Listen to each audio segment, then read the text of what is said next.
What's up, everybody? Big Herc 916 getting down with Fresh Out. Hit that subscribe button, hit that like button, share the channel. Let's blow this thing up. Now, man, we've been getting some great stories from Lindsay, and man, I've been wanting to share something with you guys that's gonna blow your mind, man, because there's a lot of misconceptions out there and a lot of things that aren't really talked about behind the scenes being a black woman in law enforcement. Lindsay, we've talked off camera, and you told me about having been shot on the job, and for our viewers out there, could you share that experience and kind of walk us through what happened? Because I know something like that's very traumatizing, but there's not very often you get to hear the other side's story, rather than the other person who's talking from a different perspective. So this happened in October of 2018. It was at the time I worked like a 8 a.m. shift to 6 p.m. And so this was roughly about, like 2:30ish in the afternoon. My zone partner, she calls me and says, "Hey, I'm at headquarters. I just took a domestic violence report from a woman." And while she was waiting on an officer to respond, our victim services unit had gotten to her and helped her fill out an order of protection or a restraining order, basically, to be served to the boyfriend who had beat her up.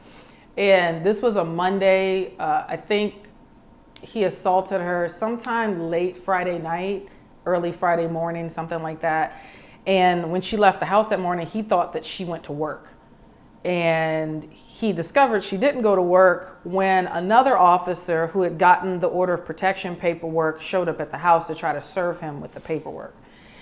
So he's texting her, now he's pissed. He knows she didn't go to work. So the plan was we were going to go to the house together. She has rights to the home because she lives there, or she has standing in the home, so she could let us in.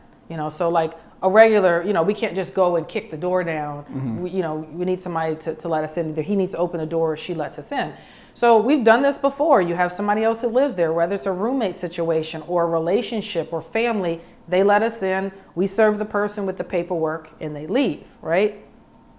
And so I'll say this, sometimes I'll get the question of like, well, did you guys run a background check? Like, what'd you know? We knew what the victim told us, and a lot of times the problem is, and this is something that definitely can be fixed in first responder world, is states don't always share information as easily as people think they do. Mm. And so we did our background check, and we got what we got. I think if we had the information that we later got, we would have not, me and my partner would not have gone in the house the way we did. We would have had some extra help. So anyway, this guy had a record, and a violent record at that. So it's a small house. There's a carport. If you're facing the house, there's a carport to your left, and then the front door and some windows. So his car was parked in the driveway. And the crazy thing is, she had been trying to break up with this guy for some time, like for 6 months is what we were told later. Like she even bought him a car to get rid of him, kind of thing. And unfortunately, she's in that cycle of violence because her previous boyfriend, we had responded to as well. Wow. As a department, yeah. Not me personally, due to like some really violent things that happened in the home. And so unfortunately, she's in that cycle of violence, right? This guy is here, he gets drunk, he beats her, he pretends like he doesn't know what happened. Like, oh, why you got them lumps on your face? Oh, I didn't do that, kind of thing. So she unlocks the door. It's an exterior door in the carport, and it leads into like a small laundry room, and then there's an interior door that spills out into a kitchen. So she unlocks the door, but she doesn't go all the way in the house, which struck me as odd because a lot of times, like when I'm on an order of protection call and the male half is being put out, or the significant other or a soon-to-be ex is being put out, the female is generally standing there front and center like, I'm about to watch you get your little bags and go. But she didn't do that. So I thought that was kind of odd, but it happened quickly, and I didn't have time to like really process it and say something to my partner about it. The next thing that happened is I see my partner taking out a flashlight. Now, mind you, it's about at this point, it's about 2:50-ish in the afternoon. And in Arizona's pretty bright at that time of day. I always joke, like, look, I grew up in Georgia where we got clouds. This place does not believe in clouds. And it's a really bright time of day, but we use blackout curtains here in Arizona, right? Mm-hmm. But I remember stepping into the house and my partner has her flashlight in her left hand thinking like the house was like eerily dark, you know? Again, it was happening too fast for me to say something to her, and later in talking to her, she had the same feeling. So right as I finished that thought, people will say things like, oh, like the hair on the back of my neck stood up. Like it was that, right? Because, we have gut feelings, we have intuition for a reason. You just don't know what's coming, right? So I think it heightens your senses a little more. So my partner is kind of standing in, because it's like a U-shaped kitchen. So she's kind of standing in the middle of the kitchen, and I'm still with my back to the laundry room, and I hear her talking to somebody. So right after I had the thought about why is it so dark in here, I'm like, who is she talking to? So I step in a little bit, and there's a hallway. She can kind of see down that I can't. And there was a male coming up the hallway. He had on a tank top, he had shorts, and never said anything to us, never made any facial expressions, was walking at a normal pace. And she said who we were and that we needed to talk to him. And at one point she tells him, I need you to take your hands out of your pockets, or something to that effect. I don't remember exactly what she had, but something about taking your hands out of your pockets. And I'd say he was between like 12 to 15 feet from us when she said that, somewhere in there. And when he came out with a 6-shot revolver and just started firing. So when the first shot went off, my partner, because we were facing him, she's standing to my left. She's a little smaller than me, just in height and in frame. I actually thought she got shot in the face. But I didn't have time to really look in that direction because now he's coming directly at me. And, you'll hear, like, when you talk to military and when you talk to law enforcement, you hear, like, muscle memory, or even in sports, like, that thing is trained into you. So basically, my training kicks in and I go to draw and, like, kind of step to the side. And as I was doing that, his second shot came across and I got shot in my right forearm. And my gun didn't even clear my holster, I thought it did because I thought I dropped the gun in the house, but it didn't even clear my holster. I felt like a stinging and a burning and then like a numbing. He's running at me and I'm like, well, I gotta go. So the girlfriend runs out of the door. I run out of the door too because he's coming directly at me. He fires again. I get shot in my upper left arm. Damn. I didn't feel that. I think it's because of adrenaline. And I was a little heavier then too, so I don't like to call it fat. I call it my mama insulation. So it helped me out because it was a through and through. My partner did return fire as he was running out of the door. She did strike him. She shot one time and she did hit him with that one bullet. And he was able to get another shot off at some point. That shot went into the door jamb of the exterior carport.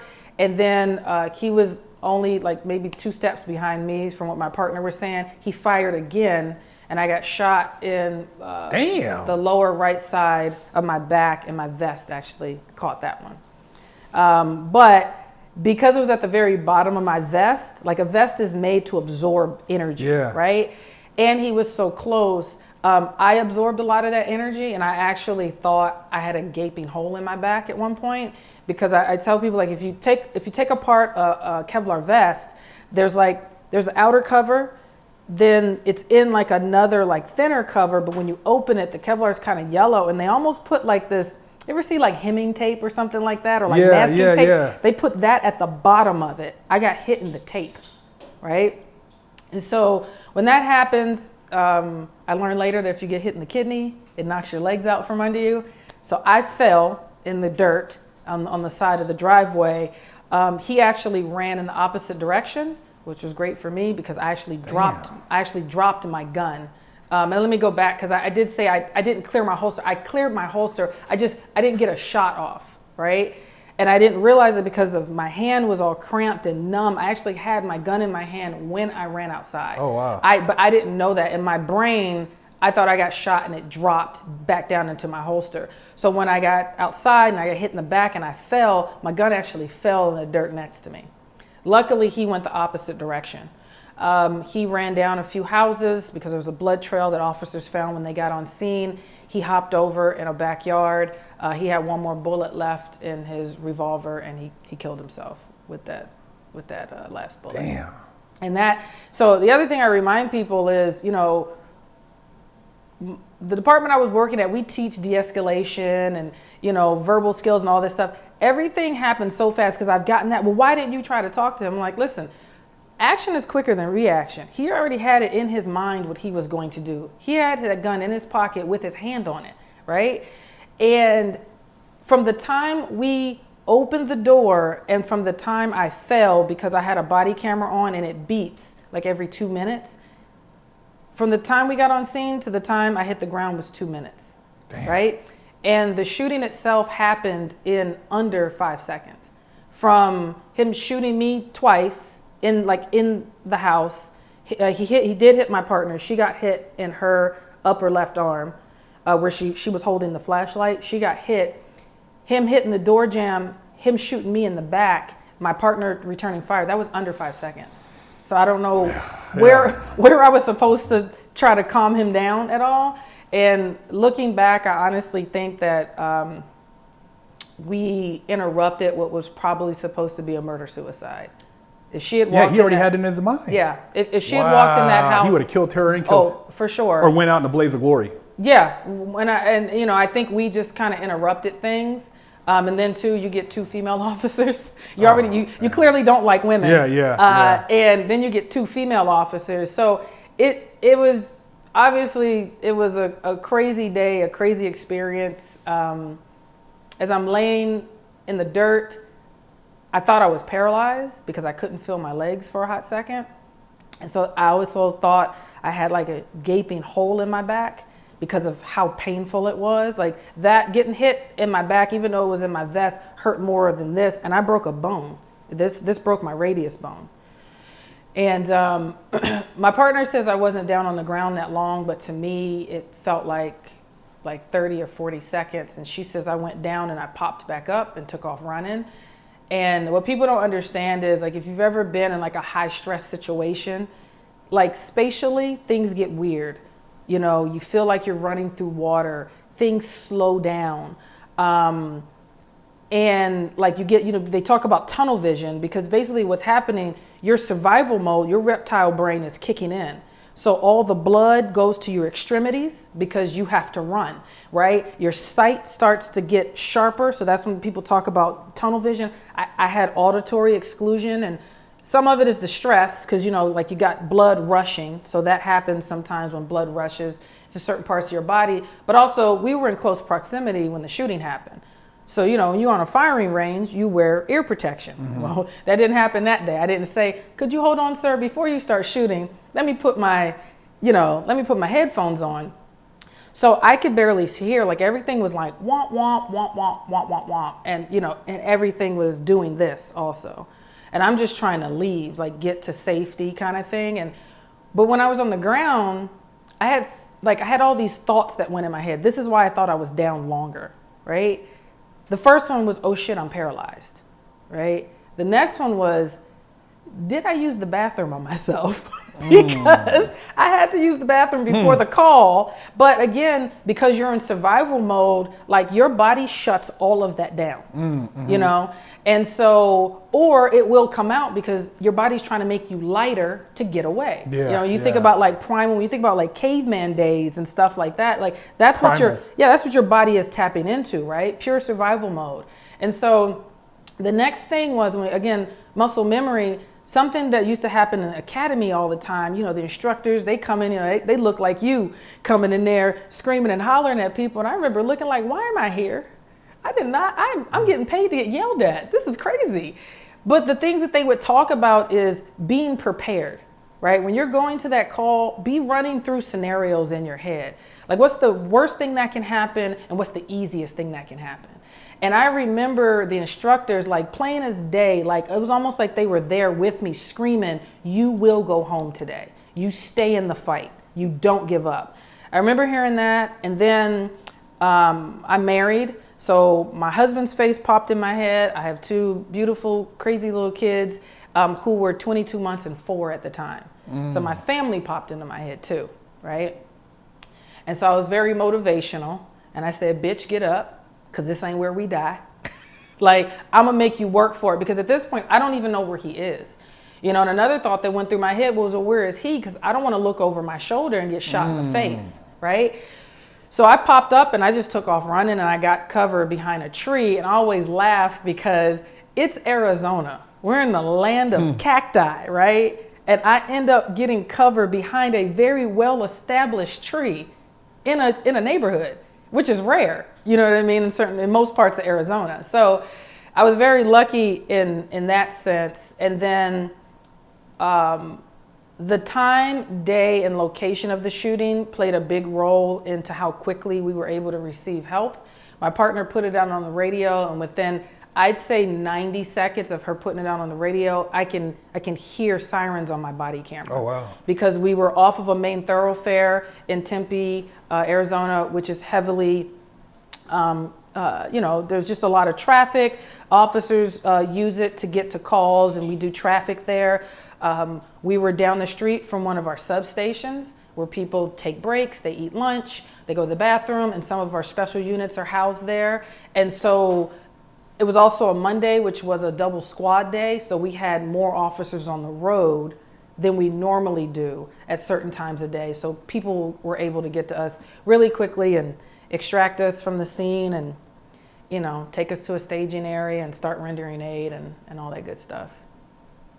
Man. So that's pretty crazy, man. You know, and the girlfriend did not get hurt, you know, physically. She didn't get physically hurt in that altercation. Well, you know, on the other side, when I hear about stuff like that, and I've done, you know, I've been and done time with people like that, and there's a thing where, and I'm not, you know, trying to say everybody, but some people, they want to, like, it's like, rather than killing themselves and they get killed by officers, it's called death by officer. And I've seen it. People like, oh, you know, I'm gonna probably catch some shit for saying this, but I've seen dudes like literally that, like, life, it's like, man, rather than if I can just go out and then it's not me, but somebody else did it for me. And some people's life is so bad, and they're just, like you said, depending on the background of the individual, when you really have a conversation, because I met some people like, man, this dude right here, he's out of it. Like, if he gets out, he's gonna, it's like, they're just they're like, it's just, you know, you only see one aspect. When you have a conversation and you talk to some of these people, man, this dude is crazy. Right. Literally, like, I don't know what kind of demons he has, and, you know, he's talking crazy on the phone. I mean, he's gonna kill her. He's like, some people are just like that. I've seen it. I hate to, you guys just say what you want, but I've seen where guys literally want to go out, and that's the way out. It's an exit. Yeah, and 100%. It's an exit.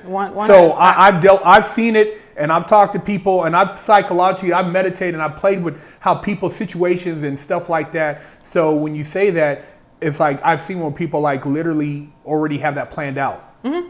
Like, this is what's gonna, you know, I don't want a life, rather than it'd be easy way for me to check out. Well, and like you said, like, they didn't do it. And to them, it's almost like an out-of-body experience, too. Yeah. You know what I mean? Like, they have this plan. That guy could have just as easily killed himself, you know, but without bringing anybody else into the loop. Right, but I honestly think he was pissed at her.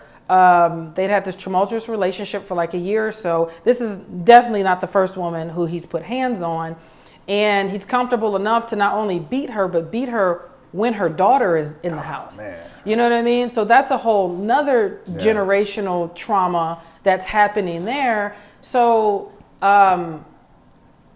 I honestly think, you know, he was going to kill her, and, you know, heaven forbid, because of the time of day, her daughter could have walked in the house at that moment too. And we could have had 3 dead bodies on our hands, you know, so instead of just the one, but he took his own life, you know. So it's just, you know, obviously, you know, my family went through a lot after that, just emotionally, me physically. I've had several surgeries and stuff like that. and just dealing with kids and emotions and the reality of the world. And again, like I said, that's a lot of the things that the public doesn't see. Yeah. You know, it's not just, it wasn't just me and my partner who were involved, or me, my partner, and the victim. That situation had such a rippling effect throughout my department, the citizens in the community. I mean, you know, there were neighbors that saw me running down the street bleeding, you know, trying to get to that tree to get cover. My first police family back in Georgia, my other police family, because I worked at another police department when I first moved to Arizona. I mean, it has a rippling effect. And then when you're talking to people don't realize how much of somebody else's incident they hold sometimes. I've spoken to people about my incident, or they'll ask me a question, or they think they're helping me through a tough situation, and they break down crying because they don't realize how much of that day they're still holding. What happened to the woman? Did she get hit? She didn't get hurt at all. Wow. She didn't get hurt at all. Like I said, physically she didn't get hurt. I know Yeah, she yeah, has a lot of yeah. mental damage just because of the abuse and things like that. I don't know what is going on with her now. I like to, you know, in my brain, in my optimistic side of my brain, I would like to think that she's gotten the help that she needs and the help that her daughter needs to break that cycle, because this has definitely been a thing for her. And then if her daughter's growing up in that environment, it's very easy for her to get in that same type of relationship. And I would say, like, those domestic violence calls are the worst, because the guys in there, I mean, it's a situation. I mean, a lot of those cases I've just seen and heard stories. It's just like, you never know what you're walking into. Well, you don't, because you can be there to arrest the primary aggressor, if you will, and then whether it's male or female, and once you put hands on them and put them in the handcuffs, the person who called or the person who was assaulted is now jumping on you, trying to prevent you from taking that. And I'm like, you called me. Right. You know, and again, there's a cycle, there's all this other psychology behind it, but it's like, I just came to help. I'm not in the everyday of your life. Yeah. So, but we have to do something, because this isn't normal and it's not healthy, you know?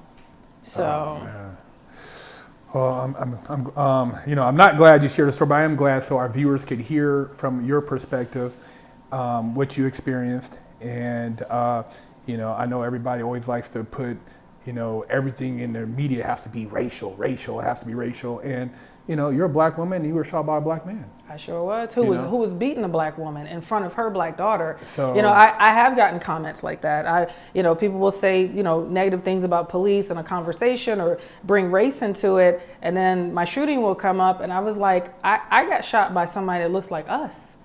You know what I mean? And I said, so I don't know if me and my partner walked in the house that day and he saw my black face and lost his mind because I, looked similar to his girlfriend, or what the case was. I said, but that was us that did that to each other, kind of thing. So I honestly, that kind of makes for an awkward rest of a conversation after I bring that up, especially with somebody who's so adamant about it. And I said, in the area that I worked in, there's a handful of black people. And I sometimes I'll joke, I said, I got shot by the only black person I've seen all week. Wow. I said, so we have to take that part out of it. Yeah, exactly.